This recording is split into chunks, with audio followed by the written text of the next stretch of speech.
Hey y'all, so this video is for those of y'all that have moon cycles or menstrual cycles.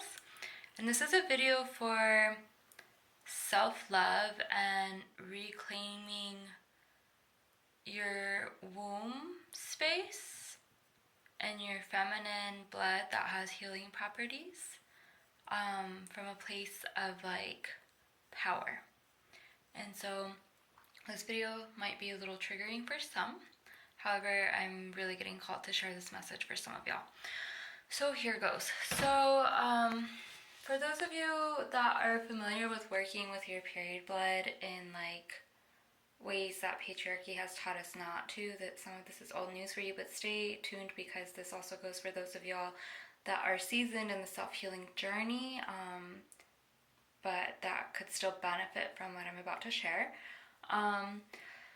So using your period blood as a face mask is highly cathartic and highly healing, especially the first few times you do it, because the patriarchy has programmed us that our period blood is gross and smells bad and it's unsanitary and blah-de-da-de-da-de-da, which tell me why they only started testing tampons with menstrual blood like pretty much like within the last 40 years or 50 years or something like that. Like what were y'all like putting on tampons before you sold them to women? So don't talk to me about my period blood when you wouldn't even like touch it. Like who is patriarchy to tell me what I can and cannot do with my blood and what my blood is or isn't?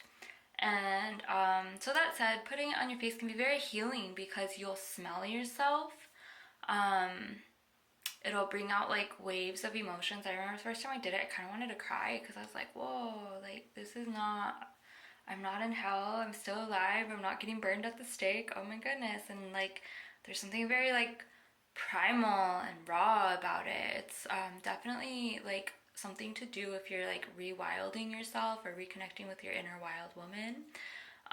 However, going into the next part of this, which this part just came to me recently, my own healing journey, and it's so like powerful and cathartic. We all have our inner child, right? But like don't forget we also have our inner teenager and our inner adolescent, the one that does have the period, right? So inviting your inner adolescent out to paint your face with your period blood can be a very healing and powerful practice to further reclaim your power and heal your relationship with your womb and with your yoni, or as I like to say, with your pussy. TikTok might take this down because I said that. We'll see. I've had them take down a post I did on period blood where I had period blood on my face, but I don't know, like it didn't violate community guidelines in my opinion. But anyways, using a face mask made of your menstrual blood and inviting your inner teenager there to paint your face and do a face mask and not control, just let them do it and kind of like stare at yourself in the mirror as you do it and let your fingers go where they want to go on your face. Don't control them. Let your inner teenager control them. This can be very healing, and you can even paint on your heart, right? Because in a way, our period blood is like our war paint. It's like so many women have fallen to patriarchy, and why not own and reclaim and honor that like fallen blood of our sisters by honoring our blood that is coming from between our legs, you know?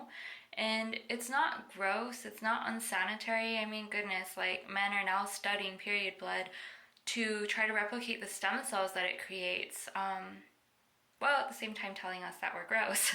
So there's like some hypocrisy there, right? And you kind of got to question like where you're getting some of this information from. And some of the best ways to question it is through healing your relationship with your body as a woman. And so, yeah, for those of you that are doing parts work and maybe you've worked with your inner child, your inner nurturer, your inner teenager, including this bit about period blood and your menstrual cycle can be a very healing experience to have with your inner teenager and that part of the psyche that they are associated with, which there's a whole intrapsyche network within us where like all of our inner archetypes are communicating with one another. Like one archetype receives like some type of healing and update and the others kind of shift to match that, or they shift to nurture that inner psyche energy. And then you kind of see it ripple outward, because then you start navigating your environments with a whole like newfound self-awareness and self-love and self-respect.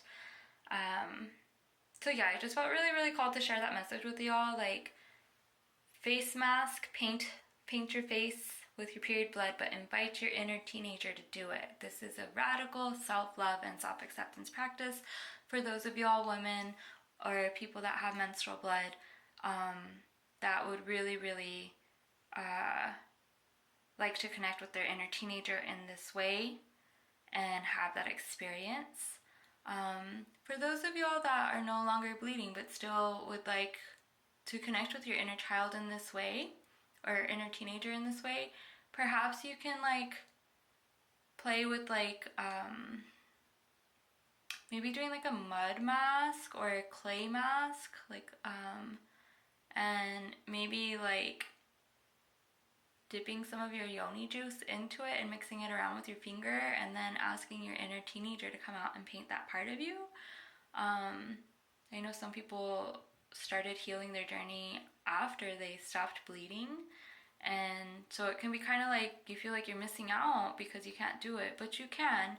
And the thing is, you just have to symbolically tell yourself and tell your mind, like, hey, this clay mixed with like the juice of like my yoni is symbolic of when I used to have like a menstrual cycle, and I want to bring healing to my inner teenager in this way.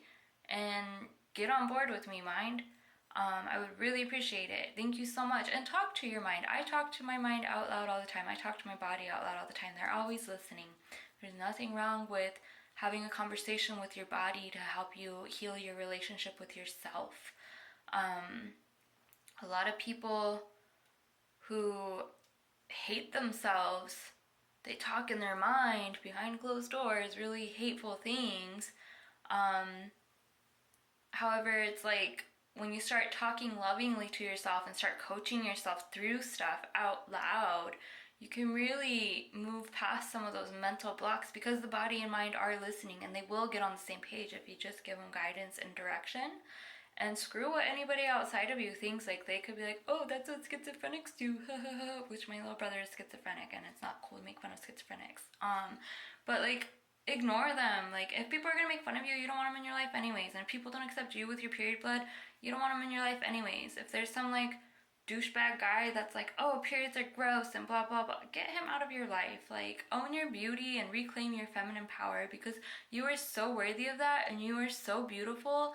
And all women are beautiful, and all menstrual cycles are beautiful, and having a cycle connected with the moon is beautiful. Being connected to nature and the cycles of Mother Earth is beautiful. So do this practice and reconnect with your inner teenager in a way that they perhaps never got to have, and bring that beauty into your mind and travel time in that way, and transcend some of the pain that your inner teenager and younger you went through. I hope this video was helpful. Thank you so much for watching, and please let me know in the comments if you've done something like this, working with like your inner parts and psyche and your period blood, or if you're gonna try it, or if you end up trying it. Like, let me know how it goes. I'm so for hearing you, celebrating you, witnessing you, by all means. Anyways, have a great rest of your night. Aho, be well.